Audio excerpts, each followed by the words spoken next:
ये राम के नाम पे आए थे और इनका राम नाम सत्य हो जाएगा इस देश से, ये पक्का है। कांग्रेस का क्या हाल है, उससे भी बुरा हाल मैं अजय कुमार दुबे में कह रहा हूँ कि भारतीय जनता पार्टी का ये काला कानून सर्वनाश करके छोड़ेगी। ये काम तो कांग्रेस भी कर रही थी, हमें ये काम चाहिए ही नहीं। हमें जातिवादी बिल नहीं चाहिए, जातिवादी कानून नहीं चाहिए। ये पहले हिंदू मुस्लिमों को लड़ाया करते थे, अब ये हिंदू हिंदुओं को लड़ा रहे हैं। हम लोग अपना मोर्चा खुद खोलेंगे, हम लोग अपनी पार्टी बनाएंगे, हम कुछ भी करेंगे, भारतीय जनता पार्टी को त्याग दे देंगे। आपकी नजर में मोदी जी के बाद कौन है जो प्रधानमंत्री का पद संभाल सके? योगी जी, उत्तर प्रदेश के योगी आदित्यनाथ जी। इनकलाब जिंदाबाद। दोस्तों, आज हम आईटीओ यूजीसी के ऑफिस के बाहर खड़े हैं। हाल ही में एक यूजीसी कानून आया है जिसका जनरल कैटेगरी के लोग भारी विरोध कर रहे हैं।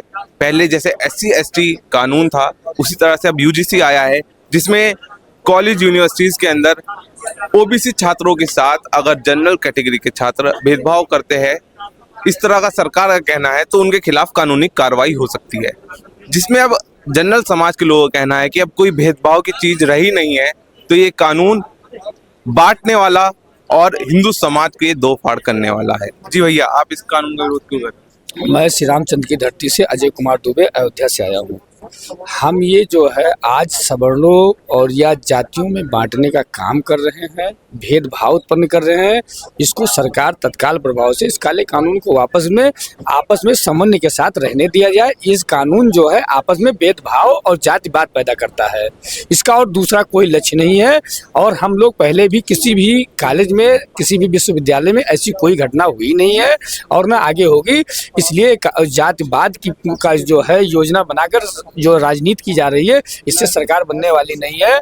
जो है कुल मिलाकर इस कानून को खत्म किया जाए। लेकिन सरकार का कहना है कि ये कानून इसलिए लाया गया है कि कहीं ना कहीं आज भी भेदभाव जिंदा है, जातिवाद भेदभाव। ये सरकार की राजनीति है, ये जुमलेबाजी है, ये जो है नहीं चलेगा। सरकार को इसको तत्काल प्रभाव से हटा देना चाहिए। नहीं, हम लोगों ने अपने खून पसीने से इस पार्टी को सींचा है और सरकार में लाया है। हम इसको उखाड़ फेंकने का काम करेंगे और इस सरकार को जो है ऊपर से लाके नीचे पर छोड़ने का काम करेंगे। हम सरकार का इस भारतीय जनता वही हाल कांग्रेस से बुरा हाल होगा। इसी जमाने में कृपाल जी महाराज ने जो है श्राप दिया था, कांग्रेस का क्या हाल है, उससे भी बुरा हाल मैं अजय कुमार दुबे में कह रहा हूँ कि इस भारतीय जनता पार्टी का ये काला कानून सर्वनाश करके छोड़ेगी। पहले सवर्ण समाज कांग्रेस से जुड़ा हुआ था तो कांग्रेस सत्ता में थी, अब भाजपा से जुड़ा हुआ था तो भाजपा सत्ता में थी। अब सवर्ण समाज के सामने तीसरा ऑप्शन क्या रहेगा अगर भाजपा भी ऐसा करे? हम लोग अपना मोर्चा खुद खोलेंगे, हम लोग अपनी पार्टी बनाएंगे, हम कुछ भी करेंगे, भारतीय जनता पार्टी को त्याग दे देंगे। कांग्रेस जो है ये काम तो कांग्रेस भी कर रही थी, हमें ये काम चाहिए ही नहीं। हमें जातिवादी बिल नहीं चाहिए, जातिवादी कानून नहीं चाहिए।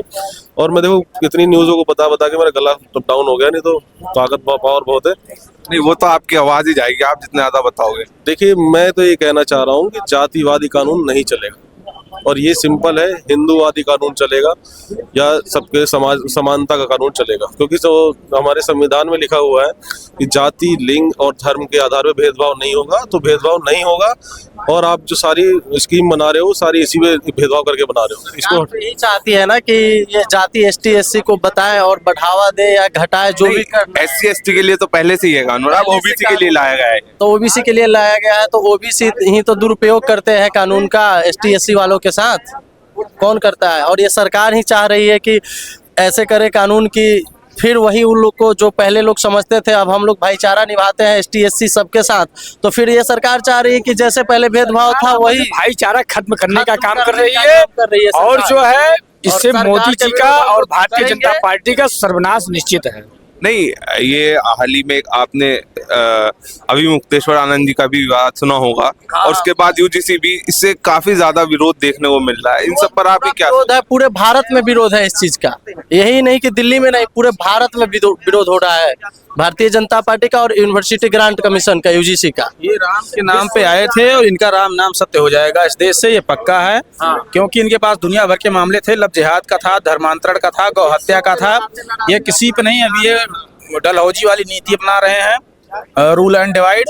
ये पहले हिंदू मुस्लिमों को लड़ाया करते थे, अब ये हिंदू हिंदुओं को लड़ा रहे हैं केवल। हाँ, राजकुमार भाटी सपा प्रवक्ता बोल रहे हैं कि पहले ये मौलाना और संत को लड़ाते थे, अब संत और संत को ही लड़ा रहे हैं। ये यही कर रहे हैं। अब हिंदुओं को लड़ा रहे हैं, ये देश का सर्वनाश कर रहे हैं केवल अपनी कुर्सी के लिए, और ये बहुत ही गलत बात है। आप किसी भी पब्लिक प्लेस पर चले जाओ, आप वहाँ से कोई आपसे जाति पूछता है, कोई मेरे हिसाब से कोई नहीं पूछता है। हमारे भी 2-4 दोस्त हैं, ब्रजेश, सुनील, संजय भाई सब हैं, ये सब एससी समाज से आते हैं। दोस्ती से पहले कोई भी किसी की जाति नहीं पूछता है ना। तो फिर ये सरकार अब ये ऐसा कानून लाके उनमें भी खाई बना दे रही है। अब आप विश्वविद्यालय में जा सकते हो, कोई भी हो, मान लो हम आपके मन का नहीं कर रहे हैं, आप हमारे ऊपर थोप दोगे, हमारे तो कोई सुनने वाला ही नहीं है। ये बहुत गलत कर रही है सरकार, और इस पर जो है इस कानून को वापस लेना चाहिए। इसी में भलाई है देश की भी। और 1% अगर सरकार इस कानून को वापस नहीं लेती तो आपकी नजर में मोदी जी के बाद कौन है जो प्रधानमंत्री का पद संभाल सके? योगी जी, उत्तर प्रदेश के योगी आदित्यनाथ जी। मैं संभालूंगा। आपके पास जन समर्थन है? तो ये जन समर्थन नहीं, मोदी जी के बाद आप कौन करेगा? हम संभालेंगे। तो होगा ही ना, जब हम लोग एक होंगे तो जन समर्थन तो होगा ही ना।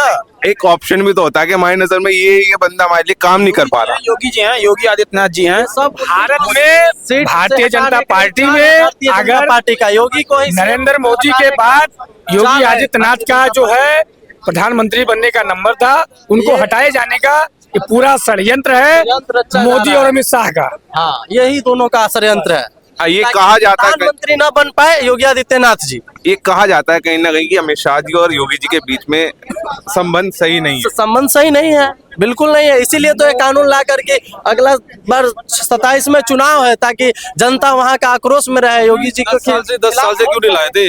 10 साल से क्यों नहीं लाए? मैं 12-13 साल क्यों ला रहे हैं? अब राजनीति के लिए बहुत सारी चीजें कर ली थी तो करनी तो पड़ती है ना। आने वाले कुछ दिनों में भारतीय जनता पार्टी का सर्वनाश हो जाएगा। पूरे भारत में इनके एक पार्षद नहीं रह जाएंगे। अगर ये काला कानून वापस नहीं लेते हैं तो इनके एक पार्षद नहीं रह जाएंगे। विधायक सांसद तो बहुत बड़ी चीज हो गई। अभी बृजभूषण शरण सिंह के बेटा भी तो दिए हैं प्रतीक भूषण बयान की नहीं ये कानून का हम विरोध करते हैं। बिहार के लवली आनंद का बेटा भी दिए हैं अंशुमन आनंद मोहन की, हम इस चीज का विरोध करते हैं। बीजेपी के हैं ये लोग, बीजेपी में भी तो है विरोध हो रहा है शुरू।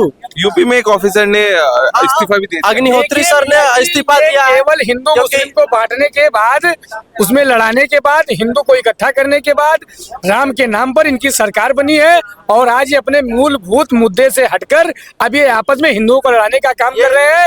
अब इनकी कर रहे हैं, स्वर्णों को छुड़ा घोंपने का काम चालू हो गई है। स्वर्ण को पूरे छुड़ा देश से घोंपने का काम कर रहे हैं। का काम किया जाएगा। इनका एक सदस्य नहीं रह जाएगा, इनका एक पार्षद नहीं रह जाएगा पूरे देश में। अमित शाह जी ने अपनी रैली में कहा था मोदी जी को तीसरी बार प्रधानमंत्री बना दो, हम गाय काटने वालों को उल्टा लटका के मारेंगे। तीसरी बार बन गए और गाय और कटने लगी। मैं आपको अभी ले चलता हूँ रोड पे, आपको 10-15 गायें एक जगह ही मिल जाएगी खड़ी हुई अभी अभी।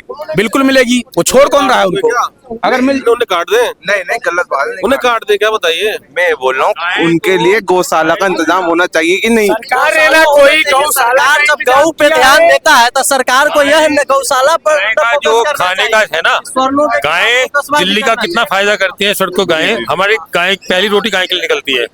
तो गाय क्या गौशाला में डालने जाएंगे हम? हर घर पे आती है। इसके अलावा जो सब्जी है, छिलके हैं, फल है, जितने उस सबको खा के तुरंत खाद में बदल देती है। और जो लोग स्वतंत्र कुमार जैसे जज जो गाय पर रोक लगा रहे थे, वो हिंदुत्व के खिलाफ जा रहे थे। बंदर पर कभी रोक लगाते थे, कभी यमुना में फूल मूर्ति रोक लगाते हैं। एक पूरा गिरोह बैठा हुआ। और ये जो ऊपर से चल रहा है ना यहाँ पे, ये इनको कोई नियम बनाने की शक्ति नहीं है। जो इन्होंने जो ये कानून बना है, ओबीसी को बुलाए हैं, इनको कोई कानून बनाने की किसी तरह की शक्ति नहीं है। इसको संसद से स्वीकृति लेनी है, किंतु क्योंकि गली के गुंडों का व्यवहार कर रहे हैं लोग। सुप्रीम कोर्ट कहता है तुम कानून बनाओ, ये सोचते हैं कि हम पता नहीं कितने हवा में उड़ रहे हैं।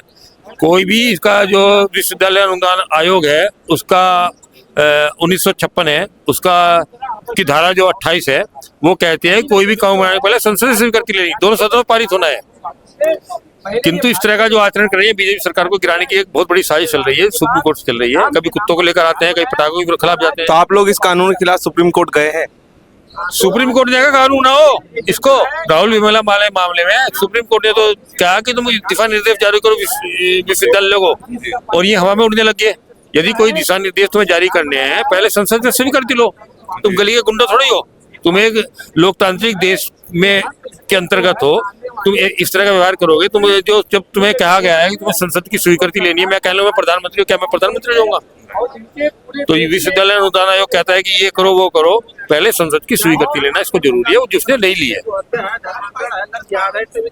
तो यूजीसी कानून को लेकर लोगों में भारी गुस्सा है। जनरल कैटेगरी के लोग इस कानून को बिल्कुल भी पसंद नहीं कर रहे हैं। यहाँ तक कि जो जनरल समाज भाजपा को खासकर से पसंद करता था, वो भाजपा का भी विरोध कर रहा है। आपकी इस पर क्या राय है, कमेंट बॉक्स में बताइएगा। जय हिंद, जय भारत।